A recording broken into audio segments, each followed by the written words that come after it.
Luttrell-Yee is entering a new phase. We have Chris Luttrell with us and some construction going on behind you. How you doing, sir? I'm doing fantastic. Thanks for having me on. So I guess first off we'll start with the brand new news. You guys are moving a couple blocks. Yes, sir. We're very excited. Our old building was tough to find. It was off the beaten path, and it was some people had a tough time finding it. And this place is twice as big, easy to find. It's just we really got lucky. It's a gorgeous facility. Not just the easy to find. I think you guys had started to really outgrow the. Absolutely, we needed it. We were just getting too big, and we got great energy at the gym, and more people are joining and coming over. And New era for the Luttrell-Yee gym, going to be here now off of Richmond. When are you guys expecting to hopefully fully open the doors here for everybody to come train? We're hoping Tuesday. By Tuesday, we'll have everything in. So we've subleased off a space out. We're going to be an all-in-one gym with a doctor, a chiropractor, nutritionist, strength and conditioning, full-time strength and conditioning trainer. Just everything you need in the MMA game, we're going to have it here. That's awesome. Now also, what I want to talk to you is, you're going to be heading to Japan, Claudia Gadhela, third time in her corner, I believe, right? Yes. We're very excited about that. Claudia is really growing. She came and joined Luttrell-Yee back in November of last year and immediately started meshing and working well together. I'd called up Mike Winklejohn and asked if we could take her over to spar every once in a while, and he agreed. And so now we will have her go over, and just for the new bodies, she'll spar over there once a week. And they've got so many fighters, and that's pretty much all they do is spar. So it's a real nice change of pace for our guys to go get those new bodies. Heading out there to Japan, and Claudia's going to be taking on Jessica Andrade. Another title challenger coming right off of it. The last title challenger, Carolina, she put up a heck of a fight against Joanna, and Claudia told me the whole camp, I'm just going to run through her, I'm going to finish her, it's going to be impressive. There's one thing to believe the conviction of a fighter, and I believed her, but to see the way she did it in Brazil there, what was that like for you guys as a team, seeing that dominant performance? Yeah, it was amazing. It really was. So, like I said, Claudia and I, we started meshing in that first camp, and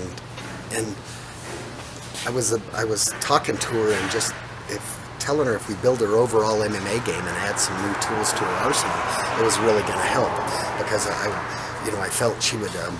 She has real good striking and knock a girl down and then go right to the submission game. And I think anytime you force something, not just in MMA, in any combat sports, in life itself, if you force something, it doesn't normally fit. It doesn't work. And so we talked about striking platforms and movement and just kind of broadening her, her vision of an MMA fight, and said you're going to get more submissions, you're going to get more knockouts. It's starting to come together now. It's starting to happen, and so it's exciting for both of us.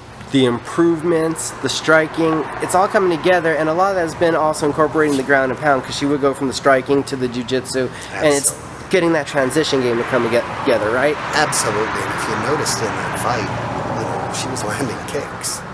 Right? Nobody expected that, but we have the best stand-up coach, Yee, in the MMA game, and the very best boxing coach, Sergio Chavez.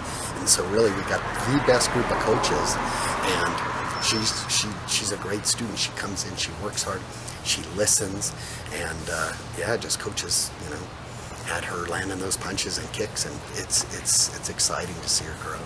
Jessica Andrade is definitely a different kind of opponent than the two previous ones you guys have dealt with together. Andrade comes in smaller, but having fought before at a bigger weight class. We know she's a pit bull. There's going to be a different strength and a different velocity in her striking. What kind of challenges do you see this presenting Claudia? You hit the nail on the head there. A completely different, fight stylistically.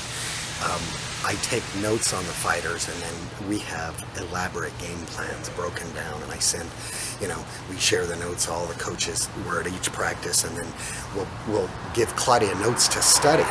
Carolina, we had pages of notes. we just had pages, the stance, the footwork. We had a lot of notes. Jessica Andrade, not near as many notes, but what she does well. She puts her opponents on the fence. She throws heavy hands, and she's tough. She's durable. And so it's exciting to game plan against. I have so much confidence in Claudia and her work ethic, and Coach Ray and Coach Sergio with the striking and the MMA. I think we're going to get to once again showcase Claudia's talents and her new arsenal, her new addition of all these weapons, and I think it's again going to be a great day for us. Talking about sitting down and game planning, I'm sure you guys look at the future. Have you guys addressed to Claudia how it's going to be an uphill slope kind of getting back to that title fight? She lost 2, that's what had happened, against Joanna. Now she's on this war path. I'm going to finish the girls that Joanna couldn't, to force their hand. Have you guys seen that this is a long-term plan and talked about that to get to the title? Claudia is coming out here, and she had come from a camp, a lot like the Jackson Wink camp, that is just so big and not enough coaches, and you don't see a lot of growth there, right? So they don't get a lot of time and attention, and so she was not improving. So we were just saying, look, she wanted to come to a smaller camp, get a lot of attention. She was just interested in growth. Now she's getting it. She's growing. She feels it every day. She's like, Coach, learning new stuff. I'm excited. So she's, they grind her down with these crazy, camps. And I said, you're going to come here, we'll do things smarter, and you're going to have fun again, learning all these new techniques. And so she's just learning all these new techniques. And we said, everything else will take care of itself. We're not going to sit down and strategize for it until we're just going to come out every single day. We improve, and then until the UFC and the fans are saying, we want that fight, we want that fight. And by then we'll have enough time, with her in our gym, learning our system, where, she can actually go out and dominate. Is it overwhelming as a coach, like with joy, to see her performing at the level? As you say, you're just incorporating the system, how she's taking to it, and again, what she did against Carolina, stopping her in 3 minutes. Wow. It's you develop bonds with the fighters that are very, very close, and we had planned that down to the T, what was going to happen. We're going to take her down, she's going to turn, going to give the back. Everything we did, I mean, we had a game plan, and it just like a puzzle, man. We just boom, all came together, and she came over the cage and grabbed me, and she's, I love you, Coach, and it was really a special moment, that all that hard work and strategy and weeks, just over and over training everything, and to see it all come together, there's no better feeling in the world. It was just amazing, and to happen in Brazil, it was hard to describe. As a coach, had you experienced that kind of reaction before? You're walking out with Claudia, and you're walking out the Brazilian superstar. Had you felt anything like that from a crowd before? Yes and no. In Brazil, we go to weigh-ins, and they're a different type of fan. They're saying pretty much, F the other guy and you're gonna die, right? Right. And that's basically what they say, and they're chanting it, and the energy is amazing. They just go completely wild, for their fighters, and for their countrymen. So it was amazing, and Rio de Janeiro, just a beautiful place. Just the whole experience. I was very lucky to do what I did. Really. You're wearing the Contender Series t-shirt, Coach, bringing back some fond memories, I'm guessing. Yes. A very exciting and successful night for Jordan Espinosa. What did that mean to you guys? There was a controversial stoppage ending to the first fight, and such a big platform. Jordan, I thought, performed to another level. There's so much growth in those 4 fights since the first time fighting Nick. Yeah, it was an amazing feeling, 18 months before a fighter from Jackson Wink, he handles Jordan, right? He takes him and he beats him. And so, we didn't panic. We said, we'll get another shot at him. But what's nice is, we know he comes from such a big camp and they don't have enough coaching that he's not going to grow. We're saying, you know what, that's the same, we felt all the coaching stuff is that's the exact same Nick that we're going to fight down the road. And then you got, you know, it's like a kid going to APS, a public school, right? And then another kid going to a private school where he's getting, you know, the student-teacher ratio is much smaller, and he's getting a lot of time and attention.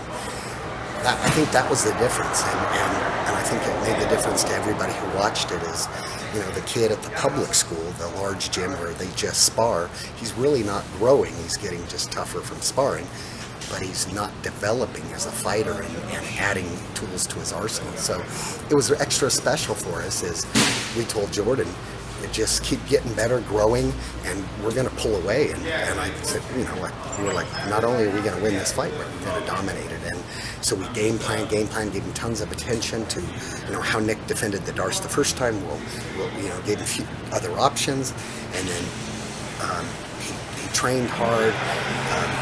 It all came together, and we couldn't ask for a better fight. We were hoping to, you know, that Jordan would get the contract, the UFC contract. We felt he deserved it. I think the poll that they had up showed that he deserved it. But we're just real proud of him. So it's hard to describe. Great feeling. So, gotta ask, you guys a little heart in the throat when Nick landed, I believe, the heel on Jordan's head. He landed that one clean. Jordan got composure, but from a coach's side, you guys go, uh-oh, that one landed good. That kind of, those shots stopped the heart. Comes out, landed a great heel, or it was a kick. It was gorgeous. And kind of he stunned Jordan, but instead of stunning him with striking, moving in, finishing with striking, he went to Jordan's strong point. So really, it was not good strategy, and we were all thankful that he, you know, after he has him hurt, he tries to wrestle him, because we know Jordan's from a wrestling background. Like, don't, but if he'd have stayed striking, then they think it might have been a different fight. But you know, we're lucky.